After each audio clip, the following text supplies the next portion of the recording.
University of Balochistan. Acha, mashallah. Sir, first of all, I must say that it is a matter of great honor meeting you in person. And for that, I'm extremely grateful to this forum, National Workshop Balochistan, for giving me this wonderful opportunity. Sir, I have a question that, as the caretaker Prime Minister of Pakistan, how can you implement effective strategies to empower women and enhance girls' education in Balochistan, specifically, the rural regions in Balochistan? Thank you. Thank you so much for complimenting. And are you somehow related to Munir Saab? Yes. I could see that. Let me acknowledge Munir Badini Saab. He is an accomplished novelist and a writer and enlightened individual, and I've always enjoyed my interactions with him while having some lively and lovely conversations since my youth, when he was a very renowned bureaucrat and I was a relatively unknown young man at the time, though I'm still young, but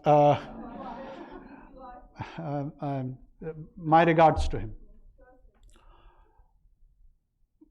Women empowerment, again, it would be quite challenging if I tell you that we have got a very effective plan during these few months and we will implement it. I think so it's much way beyond that. And we should be married to this idea of genuinely making women empowered. Starting from our homes, we should have a change of attitude. How do we view our women? That is the foremost and primary approach if we want to transform and empower women in a settled way. Because I understand there are cultural sensitivities to it, there are cultural and traditional challenges to it, skewed religious views. I would emphasize on skewed. Otherwise, probably religion is one of the most enlightened and spiritually guided principle which has treated women in a most fantastic manner. Sayyidina Khadija was the first who approached Muhammad Sallallahu Alaihi Wasallam herself and suggested the marriage proposal. Can anyone or all of us, particularly the Pashtuns and in the Baloch culture, if a woman suggests for a marriage proposal, what would be the outcome? I don't need to say anything to that, So these are the kind of things which should be very close to our heart. Despite our political differences, despite our different political approaches, social approaches, few things we must agree upon, and one of them is women empowerment. I've been talking and advocating throughout the country on the profession of nursing because it is somehow or the other has been associated with the feminine lot and with the female lot. We need to transform and rebrand nursing, one of the most noble profession. Unfortunately, the way the nursing cadre has been treated in this country, it is the most tragic stories of this nation. Unfortunately, if you go abroad and you come across the different health sectors, the doctors, they take pride in marrying a nurse because it is socially enhanced status. And over here, there is one gentleman sitting here who I know from the same profession, medical profession. You inquire from him privately and he'll tell you the story.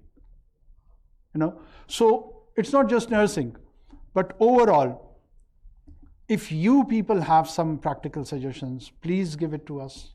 We are trying to encourage as much as women we can have in higher education, in vocational training, otherwise make their participation in a very efficient and meaningful manner. We will do that. But I understand the limitations of the time, that we do not have the luxury of time that much. But even when I retire from this position, I hope we will be still in a position to influence certain policies and contribute towards that cause. So I stay committed to the cause. Thank you.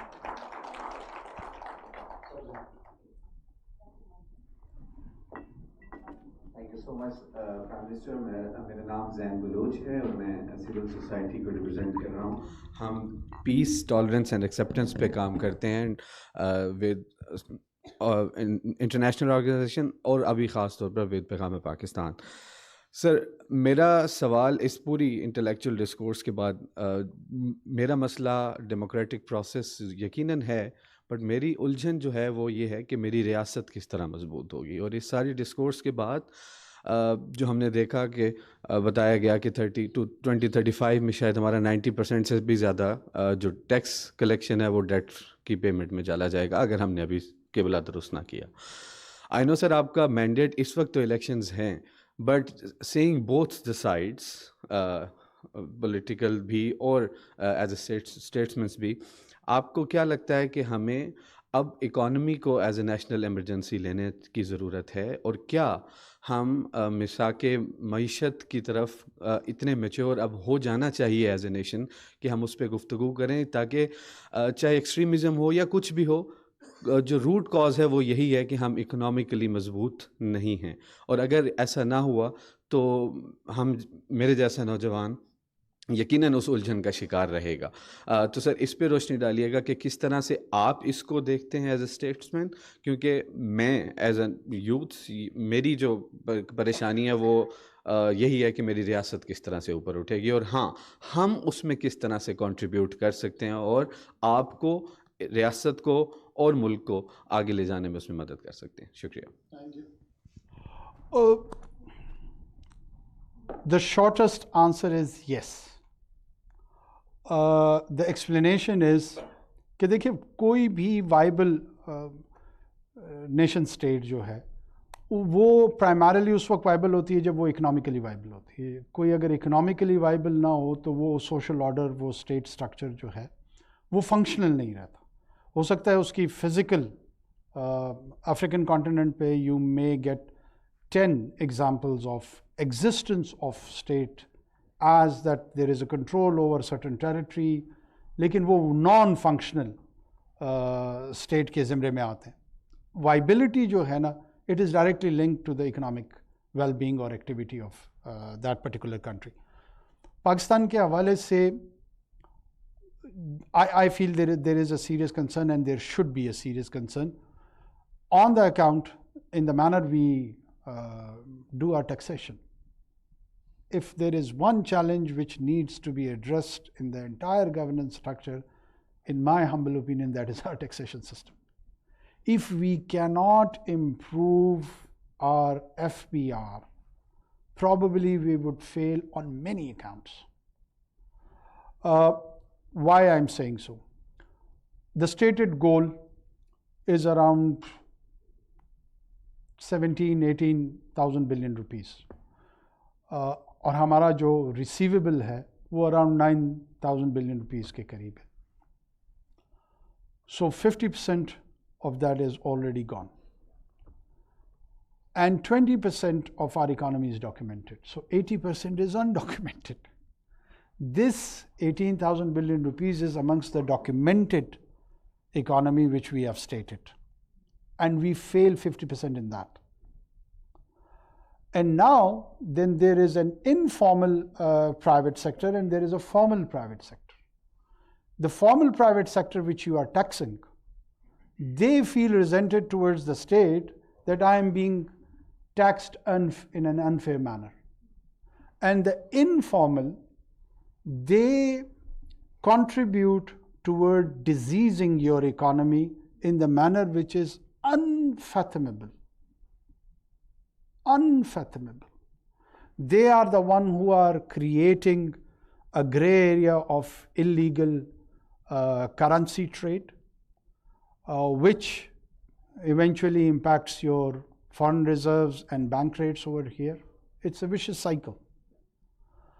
They are the non-contributor towards the resource structure of the nation, but they are beneficiary of the same resource. They have access to your health services, they have access to your maybe poor or good, we can debate about that. They have access to your road infrastructure, they have access to everything state is spending on, but they are not the contributors. So they are beneficiaries without contributors. One.